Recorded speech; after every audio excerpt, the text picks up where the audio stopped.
It's a warm summer afternoon in the early 1930s. The Great Depression has gripped much of America, but behind the wheel of this magnificent Pierce Arrow convertible, the world feels a little different. With the top folded down and the long hood stretching out ahead, every mile is a statement of success and prestige. The powerful engine hums smoothly as you cruise down a tree-lined boulevard. People stop and stare. Children point.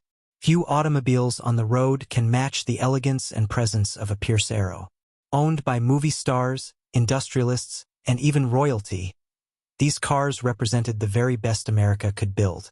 The wind rushes past as chrome sparkles in the sunlight. For a moment, worries fade away.